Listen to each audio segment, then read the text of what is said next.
मोनसे दुखुनांथाव खौरां लामानि जाब्रबथायजोंनो गंसे नखरनि 9 सुबुंनि जिउ खहा। जम्मू काश्मीरनि अनन्तनागाव लामानिफ्राय गारिया गाहायाव गलांनानै नखरसेनि 9 सुबुंनि जिउ खहा।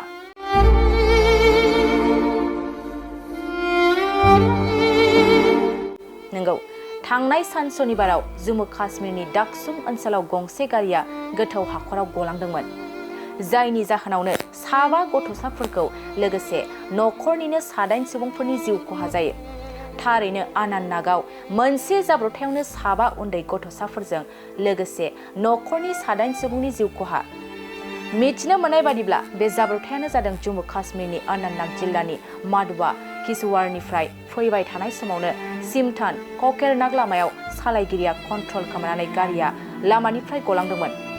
मिथिनो मोनबावनाय बादिब्ला बे जाब्रबथायाव जिउ गोमानाया 7 गथ'फोरजों लोगोसे सासे हौवा आरो 2 आइजोफोरमोन आरो बिसोरो गंसे नखरनिमोन। फिन फोरमायबावोदि लामानि जाब्रबथायजों गंसे नखरनि 9 सुबुंनि जिउ खहा। थारैनो जम्मू काश्मीरनि अनन्तनागाव लामानिफ्राय गारिया गाहायाव गलांनानै नखरसेनिनो 9 सुबुंनि जिउ खहा।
मोनसे फोसावथाय, नोंथांमोननि ओनसोलाव सोरबाफोर ड्राग्स एबा फेग्रा मुवाजों नाख्रेबजानानै थानाय सुबुं दं नामा?